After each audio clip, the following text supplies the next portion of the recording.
Hello, my lovelies. So I signed us up for a workshop.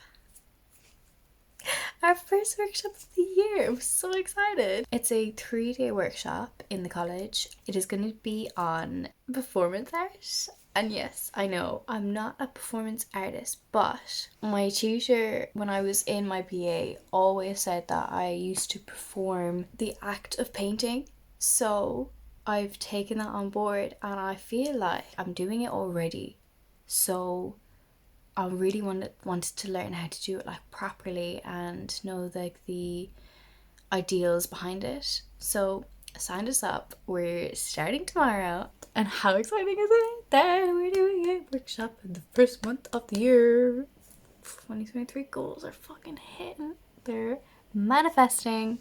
I told you guys, I told you, watch the space because I'm manifesting everything and you're gonna be so shocked to see what's gonna come next. Welcome to my bathroom. I guess it was almost late. Me. So I had to run here and I'm sweating. I'm so hot. I'm so nervous. Okay, here's a wish me luck. So we did a experimental performance thing in class today and I'll tell you all about it.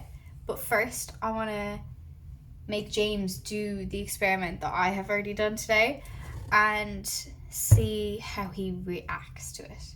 So the rules are, you are puppeteer, I am object, and the object is to make a sound, is to make sounds with you, not with me, but you can't speak, but you have to make sounds with me. Okay. I'm the only one that can make a sound. We can't even, you're not allowed even to like walk. Stomp. Walk heavy. Okay. You can't make any sound. Alright.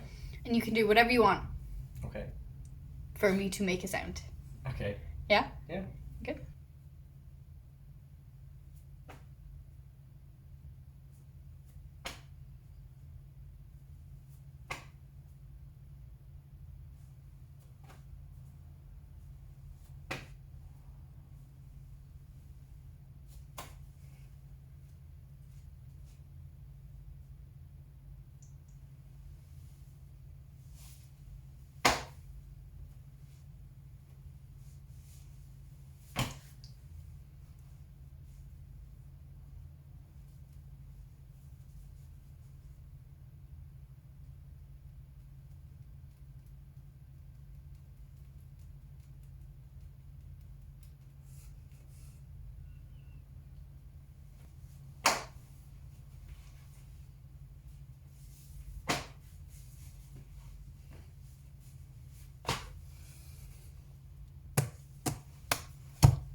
Drop your weight. You're a puppet.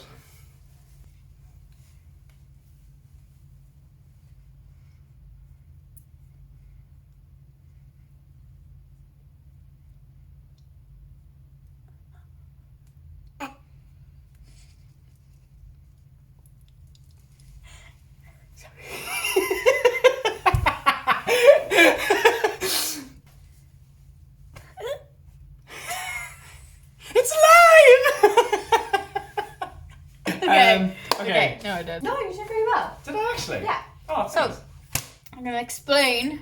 A+. Woohoo! I'm going to recreate what I did with my partner. Oh, okay. And then I'll talk about, like, the fundamentals. Okay.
So was the thing, because I noticed some things in that. Was it was it that you were doing them at different pulses? Mm-hmm. So it was Rhythm. like rhythm, yeah. Yeah. So because I did notice at times you were getting me to go like that, but then there was times you were getting me to go pull away and then pull away again. So it was like it's like two magnets, pressing against each other. They can't. Two ends of a magnet can't meet. Mm-hmm. See, it's all intuitive. Like, I don't actually think before I'm actually gonna do it. And do you remember when you were like, you're pulling? Yeah. You were doing that too. Yeah. And it's only because you are anticipating my next move. As a puppeteer, you are the item, you're giving your body to me for me to have full control over. I give you full permission to take charge of my body. Yeah, but there was no communication. There was no permission given. Yeah. So I had to figure out, and you had to figure out what you were comfortable doing to me, and for you to control me doing to myself. Yeah. So what we found is that a group of strangers don't actually touch the other person. Oh. So that's why I wanted to do it with you, because you know me quite well and you know what my boundaries are. Whereas the strangers that I was with today, every single person only held them by their wrist. Yeah, because I'm obviously, they're not gonna want to touch your hair. Exactly like what I did with you. The only place that I touched was your wrists. Yeah. Like your upper arm. Yeah. Where I could reach. I was full on like. Exactly my point. That's class. That's really cool. It's really cool. But what I got praised for today was that not that I was the only one, but a lot of people were just doing sound after sound after sound, so they kept going with the other person's hand. Like it was just, or like, and what the person did to me was she literally dragged me around the place, made me smack my own head and made me smack her head, and it was very chaotic, whereas I decided to take it a very gentle way, because that would be more me. They praised the rhythm that I had and the repetition, but also the time that I took. I didn't just try to make as much sound as possible. Yeah. I tried to be more mindful of it, of what I was doing, but also it's not in me just to make loads of noise all the time. We do not use them to make sound. We could not speak to ask permission. We used their hands to touch themselves, because they were that's what was different. You used your own hands to actually touch me, whereas strangers didn't. Yeah. And then we went into who decides the boundaries if no one's allowed to speak, and are we not the object, but how do we treat an object? And then it came down to we as people don't want to be treated as objects, but we usually do treat other people like objects. You know? Wow, Jesus. Yeah. That's deep. I know, right? And then we were well, we need to be free to let whatever we want, what the other person wanted to do to us. So it felt freeing to be the other. And then she went into if you cut yourself in a performance, does that not hurt someone else? If you cry in a performance, does that not make someone cry? In the audience or watching? You can, yeah. You know? Yeah. If you do something, it's going to affect someone, no matter if you are intended to or not, which could be positive or negative. I feel in my experience of it, from what I've been told, with any sort of connection with the audience will never feel that way if you don't feel it yourself. So it's if you are not true to the connection of what you are trying to tell, because we've spoken about the difference between Georgia as an artist going into doing performance art and me as an actor, and performing arts. There's such a difference between it, and I'm only figuring this out now, because I never indulged in performance art, But they are quite similar in the sense that, yes, there's those kind of exercises that we would have done before where it was like mirroring. Yeah. So like the mirror exercise, I'm doing this, you're doing this with me, and it's like, can we trust each other? But there have been so many exercises like that. It really feels like a trust exercise. Because everyone else had to watch, but everyone else had to say how they felt, how it made them feel. Yeah. And it was also how we made everyone else feel, not just how we made ourselves feel. Yeah. And it was always unintentionally making someone feel something. Yeah. Like everyone made someone else feel something that they probably didn't want them to feel by accident. What did they say about? Which was the point. Yeah. What did they say about yours? They just commented on how well I used my rhythm and my time. Like I didn't just hammer into my time. Like I didn't make loads of sounds all the time. I took my time and used my presence and used my space because I went behind the person.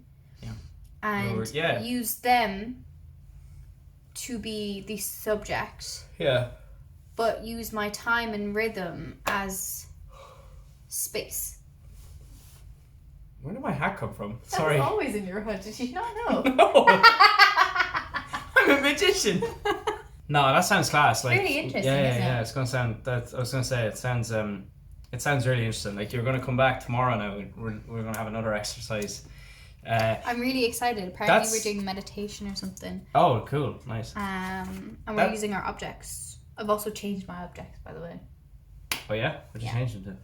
I'm not telling you. Oh, okay. I've winked Level really of trust bad. in our relationship. I've winked really badly in that. What was that thing we did? Do you remember the wink, the bad wink, the psycho wink? Yeah, if you wink backwards, so it's like... So, yeah, this is the normal wink. Yeah? But then if you wink crazily, someone will think you're having a stroke. But yeah, very good start of the day. The beginning of the day was them talking to Bbeyond because that's the workshop company or just the company that they run out of, and they also talked about the history of it. Then they started talking about a different collective called the Black Market, which is what the woman that's teaching us from. The Black Market? Yeah. Wow. The Black Market International. Oh shit. I think that's one of their things. But yeah, the Black Market. So after that, we started talking about what performance is, and then we were talking about like being intuitive and the art of play and being playful, to just do and have no aesthetic to it. And actually, James, they said to be humble. Sit down. Be humble. Be humble. Be humble. If I'd heard that, I'd have been like, I'm so fucking sick and tired of the Photoshop. I'd have gone straight into it. There is an element of like, be humble. They always used to say to us in improv where they were like, you need to play, but you also need to be aware that you're playing. So it's like, I could play and be myself and go crazy, but that might not feed your energy. If I'm your scene partner, I could decide as an improv, I'll just go, I'll go fucking nuts, and you'll be standing there going, shit, I was not expecting that. Like, that's just thrown me off completely. And then we did like 3 other performance practices before that one that I showed. But the 3 before was we performed time, and we performed space, and we performed presence, because those are the trinity of how to perform.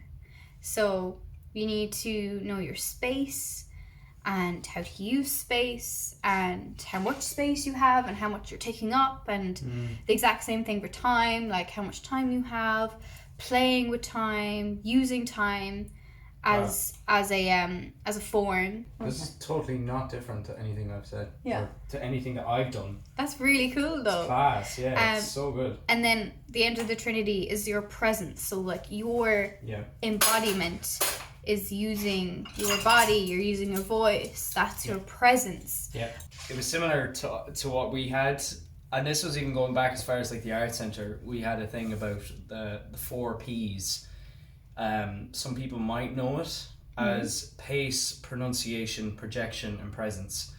So again, pace, managing your time, you know, managing the time that you have to deliver your lines, but also the time that you give other people to deliver their lines, because someone might not be on the same level as you. It happens all the time where an actor is just not on your level or you're not on their level, and it's so important to get the pacing right. Pace is always so important when it comes to working in a double.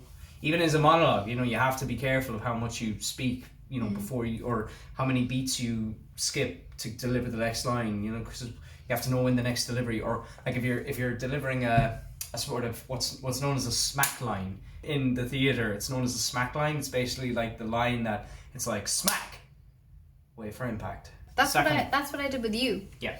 When I was like moving her arms. Yeah. So I had like definitely like with the ending bit. So I had like time. Yeah. So I used my time. I used my space. Yeah. And then I used the impact. Yep. And then we brought the space back out again and used the time. Yeah.